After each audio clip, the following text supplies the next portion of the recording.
मुख्यमोहन प्रतिलेखन संख्या 9293।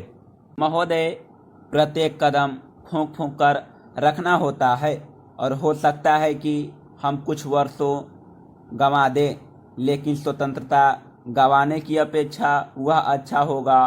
स्वतंत्रता का अर्थ केवल अपनी सरकार होना नहीं होता, बल्कि उसका अर्थ होता है कि हम निर्णय स्वयं कर सके।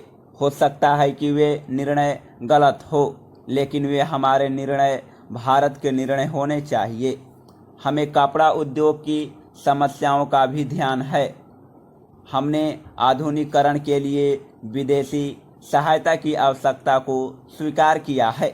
योजना आयोग ने कपड़ा उद्योग के लिए एक कार्यकारी दल नियुक्त किया था, जिसने इसकी समस्याओं पर विचार किया। सिद्धांत रूप में यह निर्णय किया गया कि वित्तीय अभिकरणों के द्वारा उन उपलब्ध कराया जाए। हम जब वित्तीय संस्थाओं से बातचीत कर रहे हैं कि इन उद्देश्यों के लिए उधार की शर्तें कैसे उदार बनाई जा सकती है। आपने बेंगलुरु की घटनाओं और बम्बई में लिए गए हमारे कुछ निर्णयों की भी चर्चा की है। आप यह भूल गए हैं कि वे निर्णय वास्तव में कांग्रेस द्वारा पिछले आम चुनावों के शीघ्र बाद किए गए थे।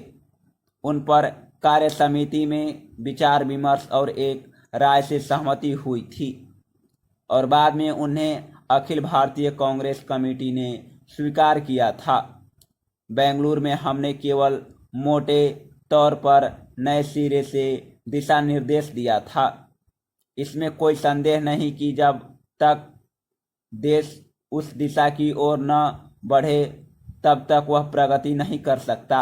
मैं नहीं समझती कि आदर्शवाद और व्यवहारिकता को एक दूसरे से अलग किया जा सकता है। सभी देशों को अपनी प्रगति किसी न किसी सिद्धांत पर आधारित करनी होती है। प्रश्न केवल यह नहीं है कि भारत में क्या हो रहा है, बल्कि प्रश्न परिवर्तन की उस लहर का है जो दुनिया भर में देखी जा सकती है। यहाँ अनुशासन और धैर्य के अभाव के बारे में काफ़ी कुछ कहा गया है। मैं समझती हूँ कि इन शब्दों का प्रयोग करने से पहले आपको इनका अर्थ ठीक से समझ लेना चाहिए।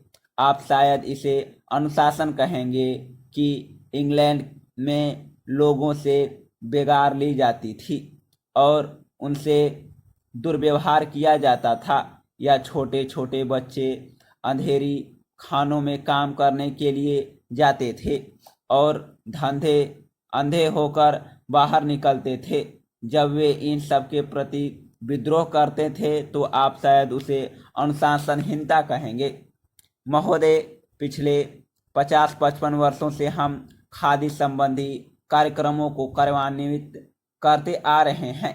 इस कार्य की ओर हमने पर्याप्त ध्यान दिया है और हम में से कुछ ने तो पर्याप्त समय भी दिया है। सबसे बड़ी कठिनाई मिल के बने कपड़ों से प्रतियोगिता की है।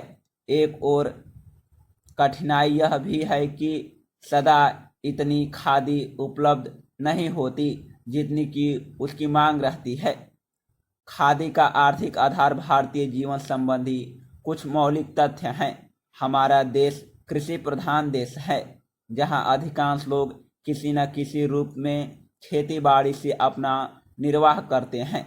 यदि आप एक किसान के जीवन पर दृष्टि डालें तो आप यह देखिएगा कि उसका खेत बड़ा हो या छोटा, वह और उसका परिवार उस पर भर बराबर खेती के काम में ही व्यस्त नहीं रह सकता।